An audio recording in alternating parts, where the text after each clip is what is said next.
નમસ્કાર વિદ્યાર્થી મિત્રો, કેમ છો? બધા મજામાં? ચલો વિદ્યાર્થી મિત્રો, આજે આપણે ધોરણ 8 વિષય ગુજરાતી અને એમાં પાઠ 17 સંસ્કારની શ્રીમંતાઈ એ આપણે પહેલા ભાગની અંદર પહેલા વિડીયોની અંદર જોયું. પહેલા વિડીયોની અંદર આપણે બોર્ડ ઉપર શબ્દોના અર્થ પણ લખેલા. હવે બીજા વિડીયોની અંદર આપણે રૂઢિપ્રયોગો અને તત્સમ અને તદ્ભવ એટલે પરિવર્તન પામેલા જે શબ્દો છે એ આપણે લખેલા છે. તો વિદ્યાર્થી મિત્રો, હવે આપણે પાઠ 17 જે અધૂરો છે એના તરફ આપણે જઈશું. પાઠ 17 એટલે કે સંસ્કારની શ્રીમંતાઈ, જે કુટુંબ કથા પ્રકારનો પાઠ છે અને એના લેખિકા બેનનું નામ છે કુંદનિકા કાપડિયા. કુંદનિકા કાપડિયા બેન એ સંસ્કારની શ્રીમંતાઈ કોને કહેવાય એ એની સખી એની બહેનપણી પ્રીતિ દ્વારા સમજાવે છે કે પ્રીતિ સંસ્કારની શ્રીમંતાઈ કોને ગણાવે છે. આ પાઠની અંદર જગમોહનદાસ એટલે જગતને મોહિત કરનાર એવા જગમોહનદાસ શ્રીમંત હતા એ સમયની અંદર, અને એમને સટ્ટાના વેપારની અંદર ઘણું બધું નુકસાન આવ્યું, અને એ નુકસાનની સામે ઘરના જે સભ્યો, પરિવારના જે સભ્યો છે એ પરિવારના સભ્યોની સામે જે દુઃખ આવે છે અને એનો સંઘર્ષ કરવા માટે પરિવારના સભ્યો એકબીજા સાથે હળીમળી રહીને એ સંઘર્ષ કરે છે, દુઃખનો સામનો કરે છે. તો જગમોહનદાસના કુટુંબની અંદર 8 સભ્યો હતા. એ 8 સભ્યો એકબીજાના માથે આવતું જે કામ છે એ ઉપાડી લે છે અને એકબીજાને મદદરૂપ થાય છે, જે આ પાઠની અંદર વર્ણવ્યું છે. આપણે વિદ્યાર્થી મિત્રો ચોપડીને ખુલ્લી રાખજો.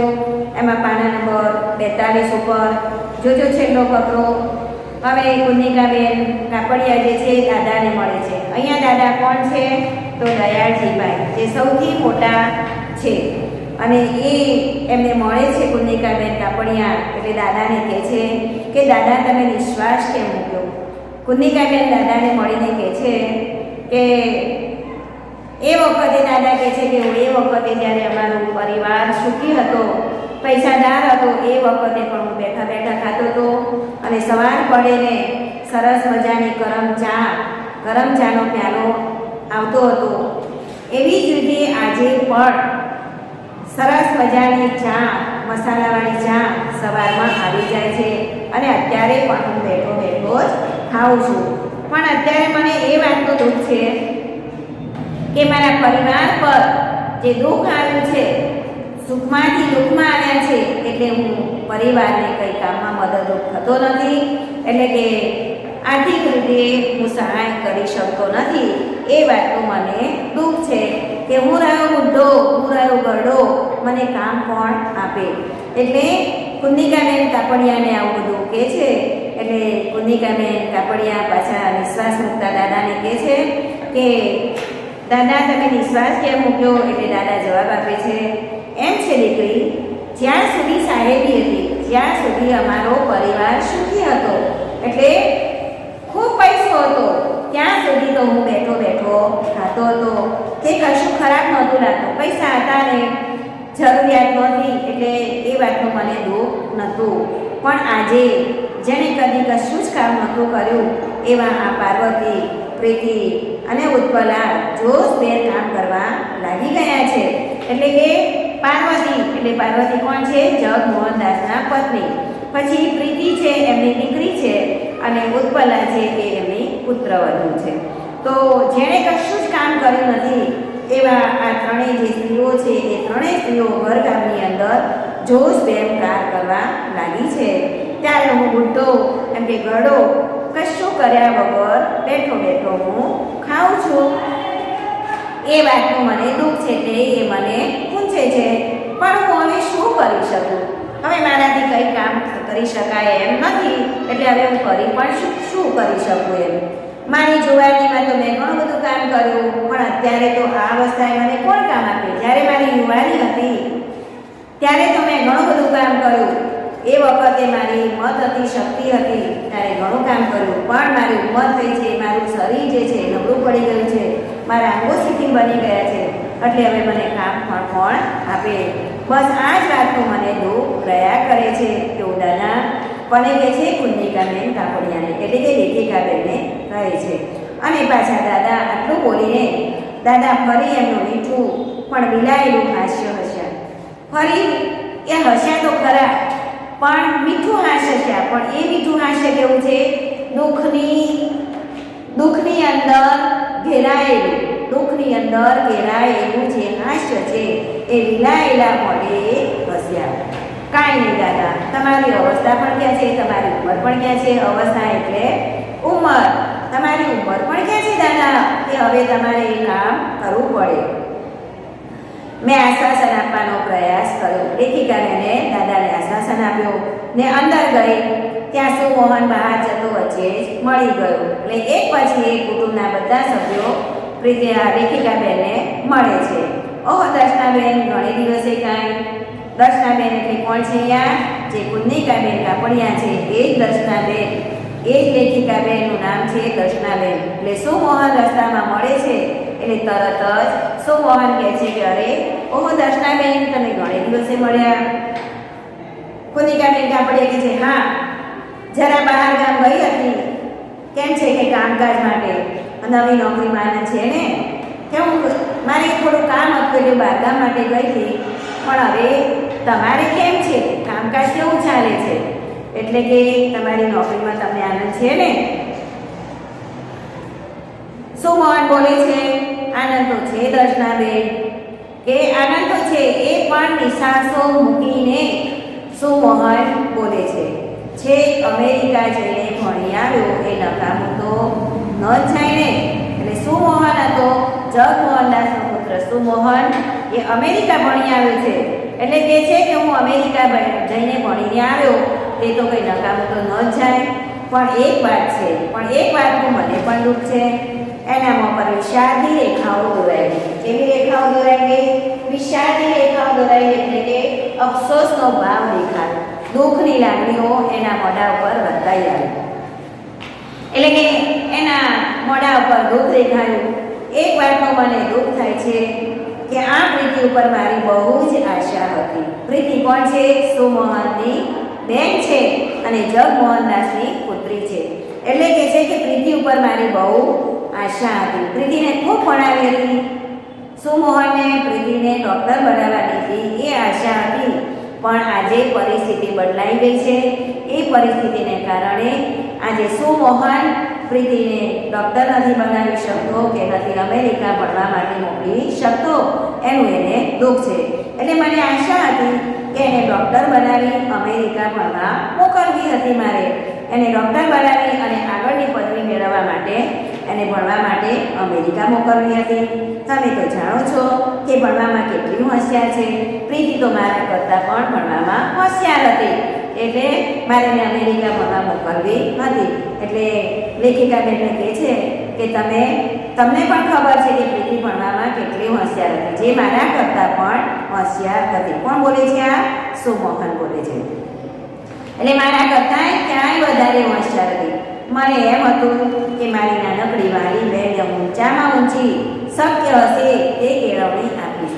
મને એવી આશા હતી કે મારી નાની બહેન છે એ ભણવામાં હોશિયાર છે, એટલી જ નાની છે, એટલે એને શક્ય હશે તેટલી ઊંચામાં ઊંચી એને જ્યાં સુધી ભણવું હશે ત્યાં સુધીની કેળવણી હું એને આપીશ. પણ હવે સ્થિતિ રહી નથી. પરિસ્થિતિ બદલાઈ ગઈ છે. પહેલાં પૈસાદાર હતા, હવે કેવા બની ગયા છે? ગરીબ બની ગયા છે. 50 રૂપિયાના ભાડાના મકાનની અંદર રહેનાર એ પરિવાર ખૂબ સંઘર્ષ કરે છે. મને થાય છે કે હું એનાથી મોટો, એટલે મને એ સગવડ મળી ગઈ. હવે સ્થિતિ બદલાઈ, એમાં તો સહન તો એને જ કરવાનું ને. હું મોટો હતો, પરિવાર સુખી હતો, એટલા માટે મારા પરિવારે મને ખૂબ ભણાવ્યો, અમેરિકા ભણવા મોકલ્યો. એટલે મોટો હતો, ખરેખર તો સહન કરવાનું મોટાને થાય. પણ આનાથી ઉલટું થયું કે સહન કરવાનું કોને આવ્યું? પ્રીતિને આવ્યું. પરિસ્થિતિ બદલાઈ, શ્રીમંતમાંથી ગરીબ બની ગયા. એટલે પૈસો ન હોવાને કારણે આજે જે આશા હતી એ આશા પરિપૂર્ણ થતી નથી. એટલે સ્થિતિ બદલાઈ ગઈ છે. એના કારણે જે સગવડ એને મળવી જોઈએ એ સગવડ મળતી નથી. એમાં તો સહન કોને કરવું પડે? પ્રીતિને સહન કરવાનું. આ વાતનું દુઃખ સુમોહનને થાય છે. સંબંધો સામાન્ય રીતે મોટા કરે એવું સુમોહન બેનને સમજાવે છે. પણ એ તો મારાથી નાની, તો પણ એનો અવાજ ભીનો થઈ ગયો. કેવો થઈ ગયો? અવાજ ભીનો થઈ ગયો. એટલે દુઃખની લાગણીની અંદર એનો અવાજ હતો એ ભીનો થઈ ગયો, ગળગળો થઈ ગયો. ભીનો થઈ ગયો એટલે ગળગળા થઈ ગયું. એનું હૃદય જે હતું એ દુઃખથી ભરાઈ આવ્યું. એના હૃદયમાં રહેલી આ પ્રેમ સરભરવાણી જોઈને મારા દિલમાં પણ કરુણા ઉભરાઈ આવી. સુમોહનના હૃદયની અંદર આજે પ્રેમ સભર વાણી હતી, પ્રેમથી ભરેલી એ વાણી હતી. એ સાંભળીને તો મારા દિલની અંદર પણ કરુણા ઉભરાઈ આવી. કોની કરુણા ઉભરાઈ આવી? આપણા લેખિકા બેની કરુણા ઉભરાઈ આવી એટલે અતિશય દયા આવી.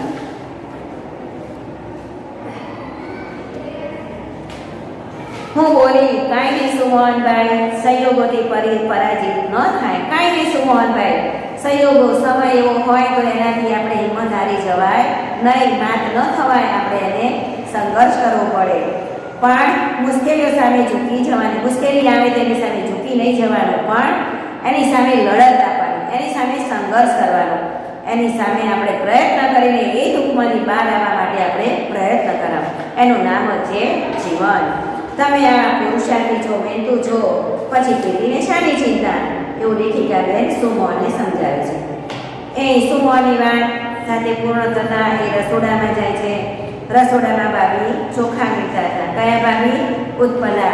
જે સુમોહનની પત્ની જે છે એ ઉત્પલા ચોખા વીણતા હતા.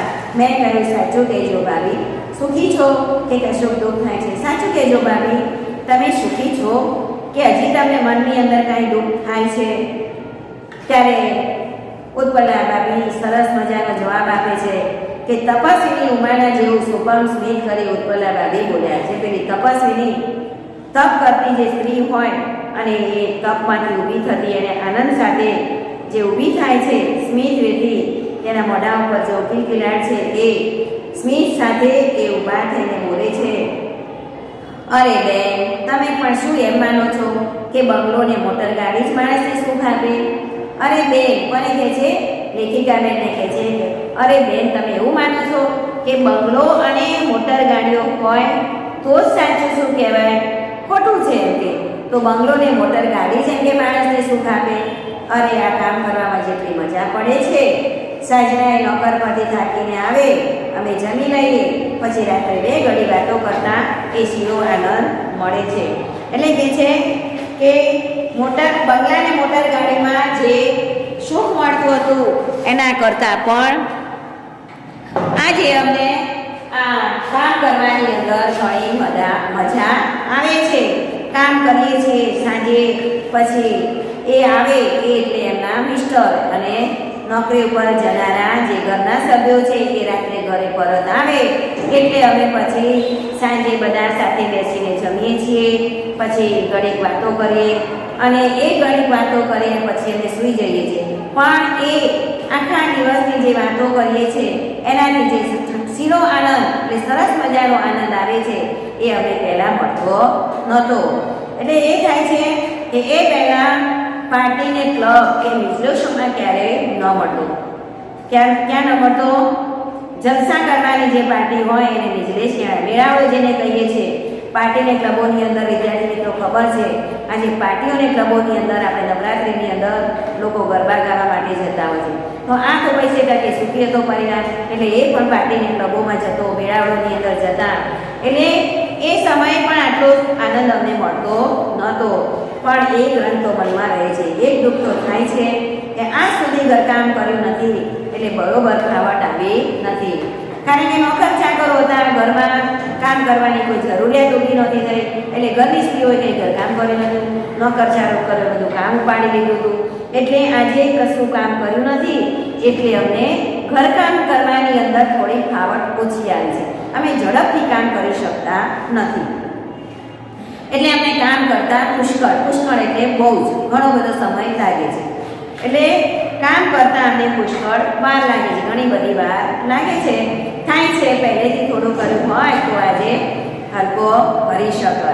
જો આજે પહેલેથી જે થોડું કામ કર્યું હોય તો આટલો વખત એની પાછળ ન જાય.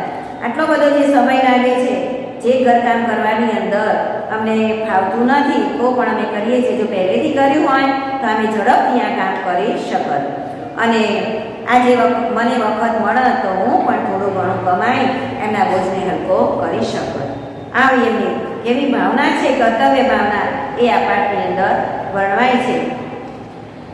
ઉત્પલાદાદી કહે છે કે જો અમે પહેલેથી કામ કર્યું હોય તો અમે કામમાં ઝડપ લાવી શક્યા હોત, ઝડપથી કામ કરી શક્યા હોત તો અમને થોડો સમય મળત અને એ થોડા સમયની અંદર અમે થોડું ઘણું કામ કરીને પૈસા કમાવી શકત, જેને કારણે એમના બોજને થોડો આર્થિક રીતે અમે પરિવારની અંદર થોડા મદદરૂપ થઈ શકત. બસ આટલું શોક મનમાં થયા કરે, આટલું દુઃખ ઉત્પલાદાદી કહે છે કે અમને થયા કરે. પણ મને લાગે છે કે થોડા સમયમાં મને આ કામની ફાવટ આવી જશે. મને પણ એમ લાગે છે થોડો સમય લાગશે પણ થોડા સમય પછી આ કામ કરવાની જે ઝડપ છે એ ઝડપ અમને આવી જશે. પછી હું કોઈ શાળામાં કે એમ કામ કરવા માટે જઈ શકીશ. પાર્વતીબેન મારા ફેરીને હમણાં જ ઊભા થયા હતા. હવે પાર્વતીબેન કોણ છે? જગમોહનદાસના પત્ની છે. કે હવે તો એ રિટાયરમેન્ટ છે એટલે નિવૃત્ત છે એટલે પણ એ કશું કામ કરી શકતા નથી, ઘરમાં મદદરૂપ થઈ શકતા નથી એટલે માળા ફેરે છે. ભગવાનની માળા ફેરીને હમણાં ઊભા થયા હતા. મને જોતા જ બોલ્યા, લેખિકાબેન કે છે મને જોઈ ગયા પાર્વતીબેન એટલે તરત જ બોલ્યા, આવ દર્શના, તું આવે છે તો મને ગમે છે. હું તો હવે એટલી પડી ગઈ છું કે દર્શનાબેન તમે આવો છો તો મને ગમે છે. હવે તો હું એકલી પડી ગઈ છું. પ્રીતિ કોલેજમાં જાય અને ઉત્પલા તો ઘરકામમાં મને અડવા સુધા દેતી નથી. પ્રીતિ કોલેજમાં જાય છે અને મારી પુત્રવધુ જે ઉત્પલા છે એ ઘરકામમાં મને મદદરૂપ પણ કરવા દેતી થતી નથી. મિલન અને મૃણાને તૈયાર કરું તો પણ કહે છે કે ના બા અમે બધું કરી દઈશું. મિલન અને મૃણાલ જે સુમોહન એટલે ઉત્પલા ભાભીના જે પુત્રો છે એમને તૈયાર કરવાની પણ ઉત્પલા ના પાડે છે. તમે રહેવા દો બા, અમે કરી દઈશું. એટલે આખો દિવસ તો હું નવરી જ છું, મારે આખો દિવસ કરવું શું? ભગવાનની માળા કરવી, થોડી ઘણી વાતો કરવી, થોડું ઘણું ચાલવું, હરવું ફરવું. એ હસી કેવા નસીબદાર છો સાસુ, તમે કેવા નસીબદાર સાસુ છો એમ કે તમને આવી સરસ મજાની વહુ મળી છે. આવી વહુ કાંઈ સહેલાઈથી મળતી નથી. એ મારી નજીક આવી દિનેશ્વરે બોલ્યા. પણ નજીક આવ્યું અહીંયા આપણા પાર્વતીબા કે છે ધીરેશ્વરે આવીને બોલ્યા, તે તું શું માને છે કે મારું નસીબ છે કે મારા નસીબે મને આવી સારી વહુ મળી છે? ના ના, એ તો દાદાજીના નસીબને કારણે, એમના પુણ્ય બળના કારણે આજે એમને આવી સારી વહુ મળી છે. કે છે કે તો દાદાજીના પુણ્યનું બળ. મને ખબર છે કે દાદાજીના દિલમાં ભગવાન બેઠા છે. દાદાજીના દિલમાં શું બેઠું છે? ભગવાન બેઠા છે. એના કારણે આજે સારી વહુ મળી છે. દાદાએ તો જિંદગી આખીમાં કદી ખોટું કામ કર્યું નથી, ક્યારેય ખોટું વચન બોલ્યા નથી, એટલે ખોટું બોલ્યા નથી, ક્યારેય કોઈનો તિરસ્કાર કર્યો નથી. એવા હતા દાદા. એટલે ભગવાને સંપત્તિ તો લઈ લીધી પણ લઈને તો ઉલટાની અમને મોટી આશીષ આપી છે. સંપત્તિ તો લઈ લીધી છે એ વાતનું અમને દુઃખ નથી, પણ ઉપરથી અમને તો ભગવાને સરસ મજાના આશીર્વાદ આપ્યા છે. દુઃખ આવ્યું છે એ દુઃખને અહીંયા શું કહે છે પાર્વતીબા? આશીર્વાદ માને છે. પણ શોક એટલો થાય છે, દુઃખ એટલું થાય કે બધાએ આ મુશ્કેલી નિવારણમાં કાંઈ ને કાંઈ કામ ઉપાડી લીધું પણ હું એકલી રહી ગઈ છું કે ઘરની અંદર હું કશું જ કામ કરી શકતી નથી. મને થયું કે કપડાં સીવતા શીખી જાઉં, કપડાં સંચોલાવી દઉં અને કપડાં સીવતા શીખી દઉં. જો કપડાં સીવતા આવડી જાય તો હું ઘરમાં કે સંચો ઘરે વસાવી દઉં. પણ ડૉક્ટરે મને ના પાડી છે કે તમારે આંખે ઝાંખપ આવે છે. ઝાંખપ આવી એટલે આંખે ઓછું દેખાવું. આપણે બધા જ રૂઢિપ્રયોગો બોર્ડ ઉપર લખેલા છે, જે સ્વાધ્યાયની અંદર આપેલા છે એ તમારે ચોપડીમાં જોઈને લખવાના. એ ઉપર બીજાના મેં રૂઢિપ્રયોગો બધા બોર્ડ ઉપર લખેલા છે. આંખે ઝાંખપ આવી એટલે થોડું ઓછું દેખાવું, આંખે ઓછું દેખાવું. એટલે ડૉક્ટરે કહ્યું છે કે તમને થોડું આંખે ઓછું દેખાય છે એટલે તમે આંખનું કોઈ કામ હમણાં કરજો નહીં. એટલે માં એટલે અહીંયા નકારાત્મક સ્વરૂપે એટલે કે નાના અર્થની અંદર વપરાય છે. એટલે અહીંયા કોઈ આંખનું કામ કોઈ કરતા નહીં. દવા થઈ જાય પછી ચશ્મા લેવા પડશે. તમારે દવા કરાવીને પછી તમારે ચશ્મા લેવાના. ચશ્મા લીધા પછી ખરે ટાંકણી કે છે તો એક તો પરિસ્થિતિ બદલાય છે, દુઃખ આવે છે, પૈસાની કટોકટી ઊભી થઈ છે, અને આવા સંજોગોની અંદર પાછા મારે ચશ્મા આવ્યા એટલે ચશ્માનો ખર્ચ, અને ચશ્મા આવ્યા, નંબર આવ્યા, એના કારણે ઘરમાં મદદરૂપ પણ બની શકતી નથી. એટલે આ બધું દુઃખ થાય છે. એટલે ખરે ટાંકણે વિઘ્ન ઉભ્યું, ખરા સમયે દુઃખ આવ્યું. બસ આટલું ના હોત તો કશી ખોટ નથી, આટલું ન હોત તો મને કોઈ વાતનું દુઃખ નથી. બહાર જઈ પ્રીતિનો હાથ પકડી હું બોલી, પ્રીતિ તું તો ખૂબ ભાગ્યવાન છો. ભાગ્યવાન એટલે નસીબદાર. એટલે લેખિકાબેન બહાર જાય છે, બહાર પ્રીતિ ઊભી છે.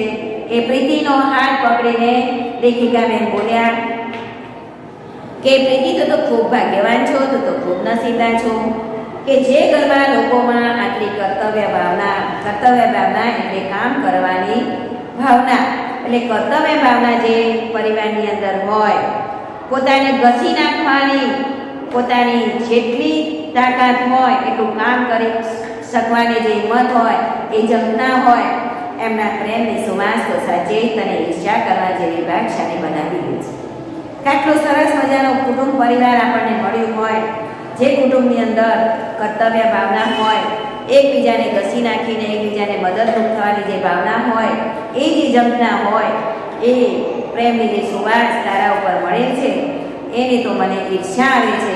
એટલે કે એ સુવાસને મને ઈર્ષ્યા કરવા જેવી ભાગશાળી બનાવી દે છે. મારી સામે આનંદથી જોઈ પ્રીતિ બોલી. મારી સામે આનંદથી જોઈ પ્રીતિ બોલી. શું બોલી તો જો,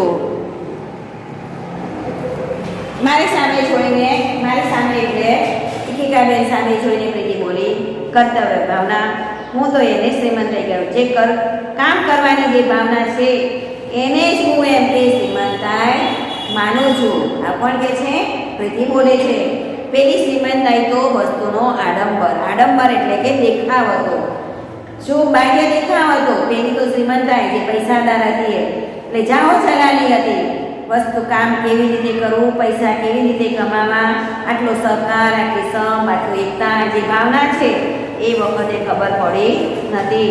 બહારની જ ચીજ હતી. સાચી શ્રીમંતાઈ તો એ સૌના દિલમાં વસે છે. ખરે ટાંકણે ખરે વિઘ્ને બધા એકબીજાને મદદરૂપ થાય છે, એ જ સાચી શ્રીમંતાઈ છે. અને એ શ્રીમંતાઈ બધાના દિલની અંદર વસેલી છે. સંસ્કાર અને શ્રીમંતાઈ એમ ન હોય તો આર્થિક દ્રષ્ટિએ આટલા મોટા પતન પછી અમે સી રીતે અમારા ઘરની એ જ સંભાળિતા, એ જ આનંદ, એ જ અખંડિતા જાળવી શક્યા હોત. કહેતો એમ કે જો આવી સંસ્કારની શ્રીમંતાઈ અમારા પરિવારના સભ્યોની અંદર ન હોત તો આટલા બધા પતન પછી જે મોટા વૈભવશાળી જીવનમાંથી અમે જે ગરીબાઈની અંદર આવ્યા છીએ, તો એમાં અમે બેઠા થઈ શક્યા ન હોતા. આ જે સંવાદિતા છે, એ જ આનંદ અને એ જ અખંડિતા અમે જાળવી શક્યા ન હોત. હર્ષથી મેં પ્રીતિનો હાથ દબાવ્યો. લેખિકાબેને આનંદથી, હર્ષ એટલે આનંદથી પ્રીતિનો હાથ દબાવ્યો અને કહે છે કે ઘણા મોટા ધનની સ્વામી બની છો પ્રીતિ. તારી પાસે ઘણું મોટું ધન છે. પૈસો એટલે ધન નહીં, પણ સંસ્કારનું મોટું ધન તારી પાસે છે. એટલે તું ઘણા મોટા ધનની સ્વામીની બની છો પ્રીતિ.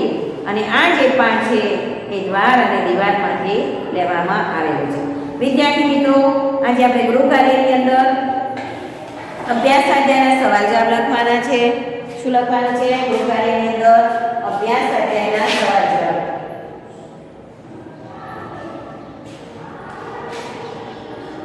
શબ્દાર્થ, રૂઢિપ્રયોગો,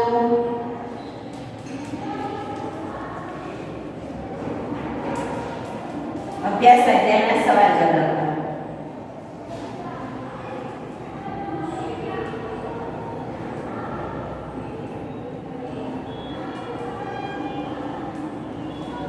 વિદ્યાર્થી મિત્રો, હવે આપણે વ્યાકરણ સામે જોઈશું. રૂઢિપ્રયોગો તમને બોર્ડ ઉપર લખેલા છે. એ રીતે શબ્દોના પહેલા વિડીયોની અંદર આપણે જોયા હતા. હવે આપણે ભાષા સજ્જતાની અંદર જોઈશું કે આ પાઠની અંદર કેટલાક બીજી ભાષાની અંદર પણ શબ્દો છે. ગુજરાતી ભાષા ઉપરાંત બીજી ભાષાનો પણ શબ્દોનો ઉપયોગ થયો છે. તો એ કઈ ભાષાઓ છે? તો અંગ્રેજી શબ્દો પાઠની અંદર આવે છે. ડોક્ટર, પાર્ટી, ક્લબ, આ જે શબ્દો છે એ અંગ્રેજી શબ્દો છે. પછી અરબી ભાષાના શબ્દો છે મિજલસ, નસીબ, નસીબદાર, આ બધા જે શબ્દો છે એ અરબી ભાષાના શબ્દો છે. ફારસી ભાષાના શબ્દો છે જિંદગી, ચશ્મા, ચીજ, આ જે શબ્દો છે ફારસી ભાષાના છે. એ ઉપરાંત સંસ્કૃત અને અન્ય ભારતીય ભાષાના અનેક શબ્દો ગુજરાતી ભાષાની અંદર વપરાય છે. ભાષા સજ્જતાની અંદર આપણે બીજું જોઈશું અન્ય ભાષાના શબ્દો કાં મૂળરૂપે હોય, પોતાની ભાષાના અર્થની અંદર હોય, એટલે કે જેને તત્સમ ભાષા કહેવાય, એટલે ગુજરાતીમાં આવે છે, અને કાં તો ગુજરાતીમાંથી એ પરિવર્તન પામીને એ ઉદ્ભવ એટલે તદ્ભવ કહેવાય. જો પોતાની જે ભાષા છે તત્સમ છે અને એમાંથી ઉદ્ભવેલી જે ભાષા છે પરિવર્તન પામેલી છે એ તદ્ભવ ભાષા છે. એ સંસ્કૃત ભાષાના અસંખ્ય શબ્દો ગુજરાતીમાં મૂળ રૂપમાં પણ વપરાય છે. તો વિદ્યાર્થી મિત્રો આપણે જોઈશું ચોપડીની અંદર ભાષા સજ્જતાની અંદર પ્રશ્ન 2 ની અંદર સંસ્કૃત શબ્દો આપેલા છે તત્સમ અને તદ્ભવ. જે મૂળ શબ્દો છે એમાંથી પરિવર્તન પામેલા શબ્દો. મૂળ શબ્દ એ તત્સમ છે અને એમાંથી પરિવર્તન પામેલા શબ્દો તદ્ભવ છે. એટલે ધર્મ ઉપરથી આપણે જોજો ગામડાની અંદર શબ્દો આ રીતે બોલાય, ધર્મ નહીં બોલે, ધર્મ બોલશે, એમાંથી ઉદ્ભવ પરિવર્તન પામેલો શબ્દો છે. પછી છે સૂર્ય, તેને સૂરજ કહેવાય, હસ્ત તો હાથ કહેવાય, કર્મ તો કરમ કહેશે, વર્ષ તો વરસ. એ જ રીતે મેં બોર્ડ ઉપર પણ બધા શબ્દો લખેલા છે વિદ્યાર્થી મિત્રો, તમે જોઈ શકો છો. વર્ણ તો વરણ, વર્ણ તો વરણ, શ્રાપ તો શરાબ બોલે, સપ્ત તો સાપ બોલે, પ્રસાદ તેને પ્રસાદ બોલાય, તીર્થ એટલે તીરથ બોલે. આ રીતે તત્સમ અને તદ્ભવ. તત્સમ એટલે મૂળ ભાષાના શબ્દો, જે ભાષાના સંસ્કૃત હોય, ગુજરાતી હોય, કે જે ભાષા છે એના મૂળ શબ્દો એ તત્સમ છે અને એમાંથી ઉદ્ભવ પામેલા જે શબ્દો છે તદ્ભવ છે. તો વિદ્યાર્થી મિત્રો આજે આપણે અહીંયા પાઠને પૂર્ણ વિરામ આપીએ છીએ. પાઠ પૂર્ણ થયેલ છે. તો તમારે વિદ્યાર્થી મિત્રો આ પાઠ જે છે એ પાઠના શબ્દાર્થ, રૂઢિપ્રયોગો, અભ્યાસ અને સ્વાધ્યાયના સવાલ જવાબ, એટલે કે બોર્ડ ઉપર જે લખાયેલું છે એ બધું તમારે ગુજરાતીની નોટની અંદર, વિષયની નોટની અંદર લખવાનું છે. અને જ્યારે પણ સ્કૂલો ફરી શરૂ થશે એટલે આપણે નોટો ચેક કરીશું. આવજો, બાય.